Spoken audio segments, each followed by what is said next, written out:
From the Calc 2, today we're looking at lesson 10.2, infinite series. Last time we looked at a sequence. An infinite series is the sum of the terms added together, so definitions. A given sequence of numbers from the sequence a sub n is an expression of the form. Now we're going to add all of the terms of the series to give us a sequence.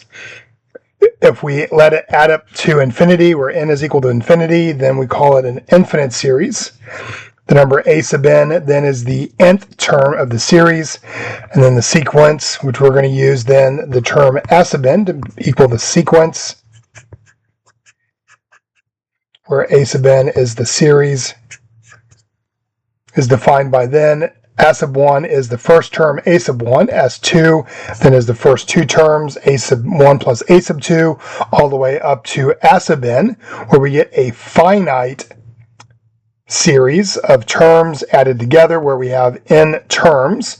We can also write that then as the sum of k equals 1 to n of ak, and you'll note that starts to equal what you did in when you first learned integration with partial sums. So this is again called the sequence of partial sums of the series, the number a sub n being the nth partial sum. If the sequence of partial sums converges to a limit L, we say that the series converges and that its sum is this L. In this case, we also write then the terms of the sequence added together, of the series added together gives us a sequence. So the sum of n equals 1 to infinity of a sub n then equals our limit. If the series of partial sums of the series does not converge, we say that the series diverges. We can write this a couple different ways. We can call this then the sum from n equals 1 to infinity of a sub n. We can use any variable, so k, the sum of k equals 1 to infinity of a sub k, or we can just generalize if we're going to infinity, the sum of a sub n we're going to understand to be from 1 to infinity. The first type of geometric series we're going to look at is a geometric series. A geometric series is where the terms are being multiplied by a constant factor r. So the first term is a. We're going to multiply that first term by some factor r, another factor r, so on and so forth, all the way down to a times r to the n minus 1. It's a minus 1 because we didn't multiply the first term by r, and that then gets us the sum of n equals 1 to infinity, or the partial sum of n equals 1 to infinity of a times r to the n minus 1. The book goes through and derives this formula, so then we're going to note that the absolute value, if the absolute value of r is less than 1, the geometric series then converges to a formula that is a over 1 minus r. So therefore the sum of n equals 1 to infinity of a geometric series again is a over 1 minus r, where again a is the first term, r is the factor that's being multiplied to each term. And that only works if absolute value of r is less than 1. If it's equal to 1 or greater than 1, then the series diverges. Let's look at some examples for that. The geometric series with a equals 1/9 and r is 1/3. Again, it might help to just write out some terms. So the first term is a sub 1. We're going to multiply that. So that's 1/9 times 1/3. That's 1/27. Then we get 1/9 times 1/3 squared. That's 1 over 81, and then you can see here where the pattern comes from. That again gives us the sum from n equals 1 to infinity of 1 over 9 times 1/3 to the nth minus 1. That's going to be our formula, a sub 1 over 1 minus r. We can plug in our numbers then to get the value there. That is 1 over 9 over 1 minus 1/3, which then is 1 over 9 over 2/3. We can multiply by the reciprocal, which is 3/2, and there we get our sum. Is this with the 1/2, 1/3 times 1/2, which is 1/6. Example 2, the sum of the series from n equals 0 to infinity of negative 1 to the n times 5 over 4 to the n. Again, it might help to work out just some of the terms. So n is 1. If we plug in, if n is 1, we get a negative 1 Whoops, we got to start at 0. If n is 0, negative 1 to the 0th power is 1. So we get 5 over 1, which is 5. The second term then is n equals 1. Now we get a negative 5 over 4, so on and so forth. We're going to see then in our sequence or in our series that the terms are alternating plus minus, but the denominator is growing bigger. We will note then that this is geometric because a sub 1 is 5 is the first term, and then we're always multiplying by r, a factor of 1/4. Here note that even though we're alternating between plus and minus, we looked at a theorem in the previous lesson that says as long as the terms are increasing, it doesn't matter if they alternate back and forth, the terms are getting smaller. So we can go ahead and find the sum. Therefore our sum, S sub n, is equal to a sub 1 over 1 minus r. That then is 5 over 1 minus 1/4, which is 5 over, and I said that wrong. So r is a negative 1/4 because we're multiplying by a negative 1. So minus a negative 1/4 makes it plus 1/4. So that is 5/4. When we multiply by the reciprocal, we get 5 times 4 over 5, which cancels. So we get a sum of 4. Example 3, an application. You drop a ball from A meters. So here's our A meters, above a flat surface. Each time the ball hits the surface after falling a distance of h, so here's h on the y-axis, it rebounds a distance of r times h, where r is positive, but less than 1. Find the total distance the ball travels up and down. So first we're going to work out a formula for this. Notice we're going to have two sums. We're going to have the sum for going down, and we're going to have a sum for going up. Let's look at the downs first. So first, the ball is going to travel an amount A. Then it's going to travel amount going just down. A, when we multiply some factor R, so this is A times R plus some factor A times R squared, because we've multiplied 2 R's, so on and so forth. But for up, there is no initial down, but the up value is the same as the down value. So we have an AR plus AR squared plus ... all the way. So we can combine those then to get A plus 2 times AR plus 2AR squared plus 2AR cubed, so on and so forth, which gives us then, we can sum that out. So we have our first term A, then we can sum our factor as we're multiplying by 2. So we have A plus 2AR over 1 minus R, where we have our first term A, then we're multiplying by our first term. We're going to call 2AR our first term over 1 minus R. Here we can combine like terms. If we do that in the numerator, we need to multiply this by 1 minus R. Therefore, in the numerator, we're going to get A minus AR plus 2AR, which gives us then A plus AR. When we combine the like terms, we can factor out the A, and that leaves us then with A times 1 plus R over 1 minus R. So there's our formula for total distance the ball travels. Let's assume then A is 6 and R is 2/3. What's the total distance traveled by the ball? So S then is equal to then 6 times 1 plus 2/3 over 1 minus 2/3. We can work that out to be then 6 times 5/3 over 1/3. The thirds cancel, leaving 5 times 6, which is 30 meters. The other way to do that is just to treat these two as separate geometric series and just find the sum of each and then add them together to get 30. From there, we can look at other things we can do. For example, express the repeating decimal. 5.232323 is a ratio of two integers. Let's realize then this comes from 5 plus 23 over 10 squared plus 23 over 10 to the 4th plus 23 over 10 to the 6th. So we can turn this into a geometric series where our first term is going to be a, which is 23 over 100, and then r is 1 over 100. So to get the sum, we're using our formula, a sub 1 over 1 minus r is 23 over 100 over 1 minus 1 over 100, which turns us into 23 over 100 times 99 over 100.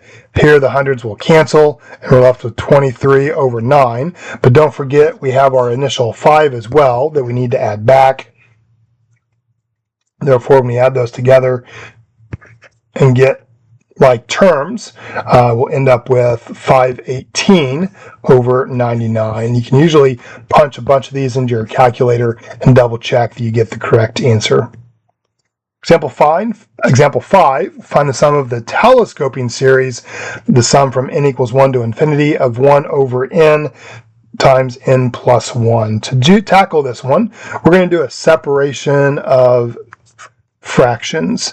So we're going to think of this as a plus b over, I got my fraction bar too long. Give me 1 second here. So we're going to think of this as a over n plus b over n plus 1. So we're going to do our fractional decomposition. When we do that, then this is going to turn into the sum of n equals 1 to infinity, and you should get 1 over n plus negative 1 over n plus 1. So we can break those up into two separate sums.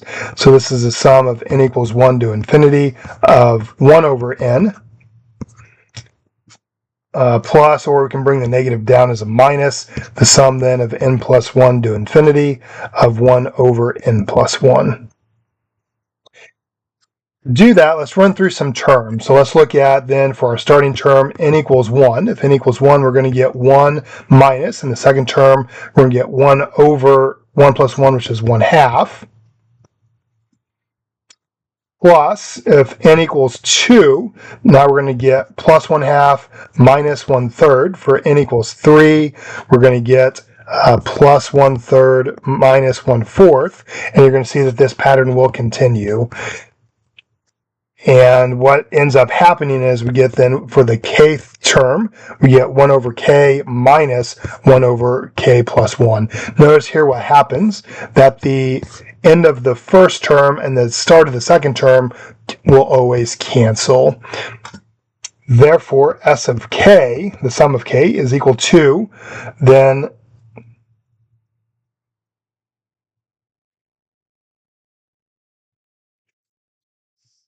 one over k minus 1 over k plus 1.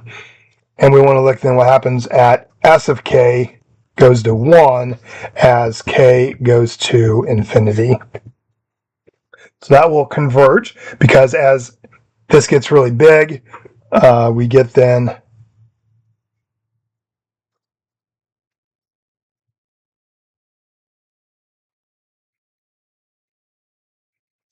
that's supposed to be a 1, not a 1 over k. 1 minus 1 over k plus 1. So this converges, and the sum is equal to 1.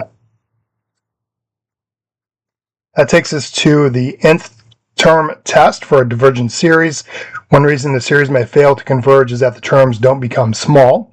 So the series, the sum of n equals 1 to infinity of n plus 1 over n is equal to 2 over 1 plus 3 halves plus 4/3. The terms don't become small, they keep increasing in size, and therefore the series diverges. Theorem 7 says then the sum from n equals 1 to infinity of a sequence a sub n converges. If it converges, then the series converges to 0. The nth term test then for divergence says the sum from n equals 1 to infinity of a sub n diverges then if the limit as n approaches infinity fails to exist or is different from 0. So we have to get a 0 for our sequence to converge, for our series to converge. For example, the following are examples of divergent series. Letter A, we're looking at the sum from n equals 1 to infinity of n squared. We know that this diverges. One, because the terms never get smaller, but we also know that n squared goes to infinity. Letter B, the sum from n equals 1 to infinity of n plus 1 over 1 diverges. We know this because n plus 1 over n goes to 1, and that is not 0. So it has to go to 0, not 1. Letter C, the sum of n equals 1 to infinity of negative 1 to the n plus 1. This will diverge. This is our alternating series. So this gives us 1, negative 1, 1, negative 1, and this again diverges. So the limit actually does not exist. We saw that in the previous problem because the series alternates. And then letter D, the sum from n equals 1 to infinity of negative n over 2n plus 5. If we look at this one's going to have to diverge. Why does this one have to diverge? Because then the limit as n goes to infinity of negative n over 2n plus 5, well, that's going to approach negative 1/2, which is not 0. Therefore, it's going to diverge. Theorem 8. We can also look at combining series. So using our similar rules from previous ideas such as limits, integrals, similar ideas. If the sum of a sequence a sub n is equal to a, so the sum of the series, and the sum of a sequence b sub n is equal to b, then we can add those together. So if we add the series, then we get a sum of their limits. If we subtract them, we get a difference of their limits. If we take a factor times the series, then we get a factor times the limit. And then also every non-zero constant multiple of a divergent series diverges. And the second part, these were follow-ups. If the sum of a sub n converges and the sum of b sub n diverges, then the sum or the difference have to both diverge. You can't have a convergent and a divergent series converge.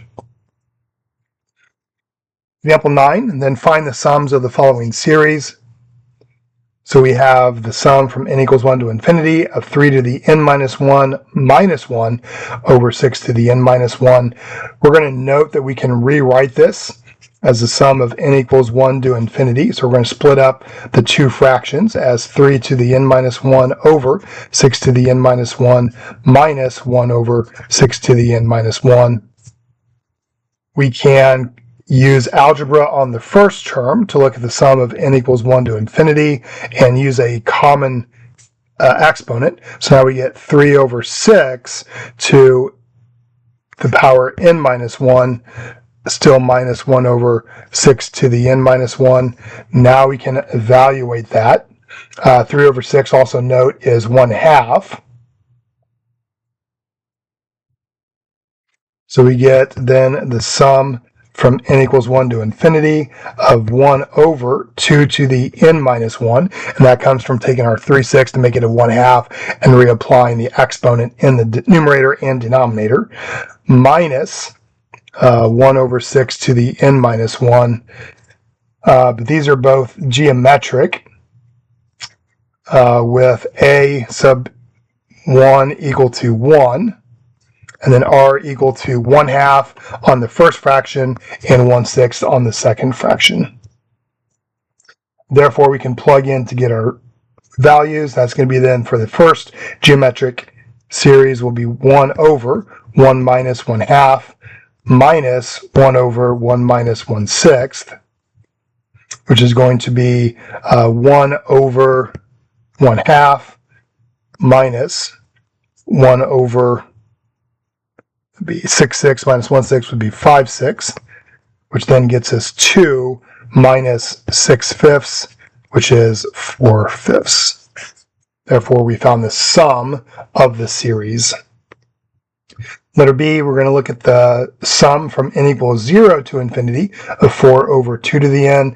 We're going to recognize then that 4 is a constant, so we can pull that outside our sum of n equals 0 to infinity. Now we have 1 over 2 to the n. But again, that's just going to be geometric with a is 1 and r is 1/2, because we can rewrite that as the sum from n equals 0 to infinity times 4 times 1 over 2 to the nth power. Therefore, we're going to get 4 times our a sub 1 is 1 over 1 minus 1/2.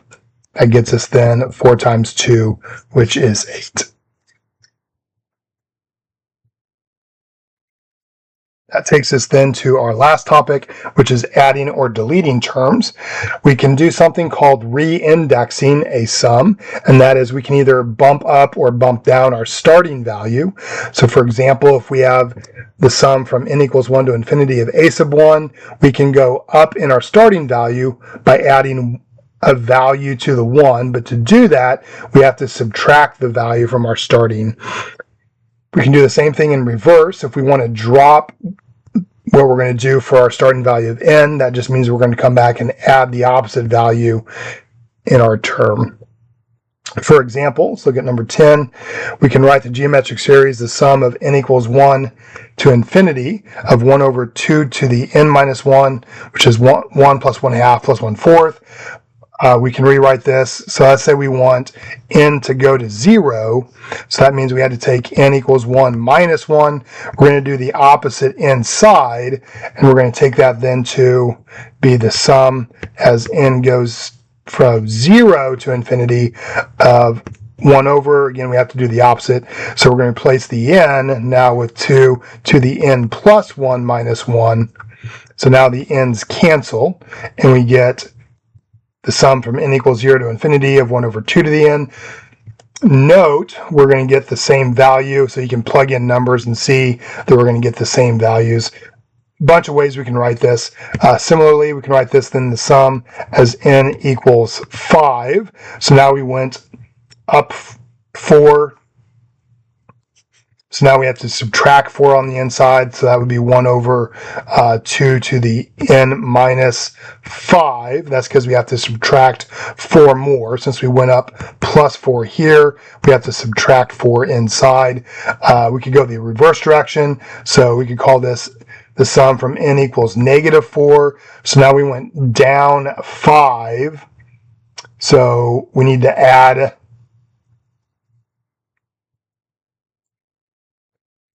4 more. So if we went down from our starting of n equals 1, we went down 5. So we need to add 5 on the inside, which would be then 1 over 2 to the n plus 4. Again, plugging in numbers, all of those will give back still the exact same series. That is Calc 2, Lesson 8.2, looking at infinite series.